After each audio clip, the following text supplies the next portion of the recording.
राधे राधे आप सभी को। क्या आप भी मेरी तरह निर्जला एकादशी का व्रत नहीं रख पाते?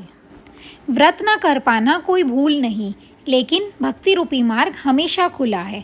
आज इस वीडियो में हम जानेंगे कि अगर हम व्रत ना रख सकें तो हम क्या करें, निर्जला एकादशी का महात्म्य और भीम की असली व्रत कथा।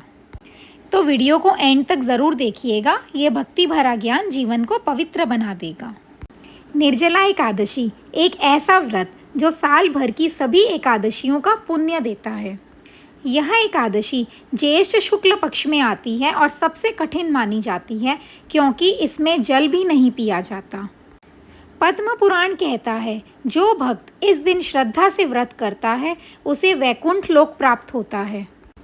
इस दिन भगवान विष्णु की पूजा, मंत्र जाप और दान का विशेष महत्व है। निर्जला एकादशी की पौराणिक कथा के अनुसार महाभारत के समय की बात है। भीम को भगवान विष्णु में गहरी भक्ति थी, लेकिन उनसे एकादशी का उपवास नहीं होता था क्योंकि उनकी भूख अधिक थी। एक दिन भीम ने अपने पितामह वेद व्यास जी से पूछा, मैं भगवान विष्णु का भक्त हूँ, लेकिन मुझसे हर एकादशी का व्रत नहीं होता। क्या कोई एक व्रत ऐसा है जो सब एकादशियों का फल दे दे? वेद व्यास जी बोले, ज्येष्ठ शुक्ल पक्ष की निर्जला एकादशी का व्रत करो, बिना अन्न बिना जल के व्रत। यही एक व्रत है जो सभी एकादशियों का फल देता है। भीम ने कठिन तपस्या से यह व्रत किया, पूरे दिन एक बूंद जल तक नहीं पिया। रात भर भजन, पूजा और ध्यान में समाये रहे। प्रसन्न होकर भगवान विष्णु ने भीम को दर्शन दिए और कहा, जो भक्त इस निर्जला एकादशी का व्रत करेगा उसके सब पाप नष्ट हो जाएंगे और उसे वैकुंठ प्राप्त होगा। इसीलिए निर्जला एकादशी को भीमसेनी एकादशी भी कहा जाता है।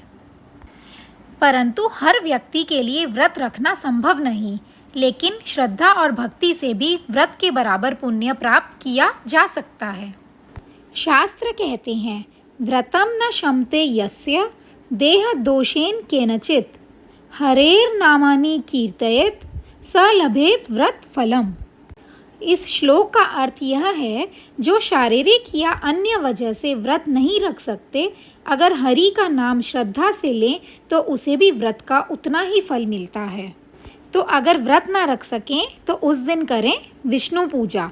तुलसी, गंगाजल और चंदन से विष्णु जी की पूजा करें। ओम नमो भगवते वासुदेवाय का 108 बार जाप करें।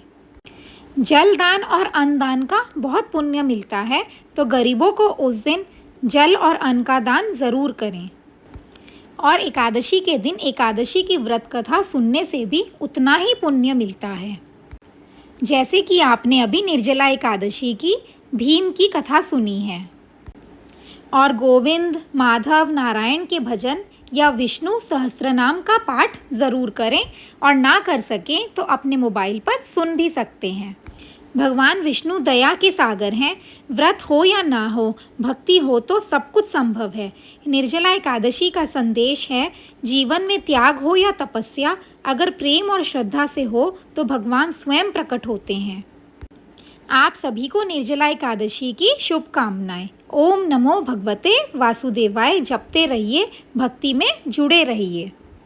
तो अगर जानकारी अच्छी लगी हो और एकादशी व्रत की सभी कथा सुनना चाहते हो तो चैनल को सब्सक्राइब कर दीजिएगा। राधे राधे आप सभी को।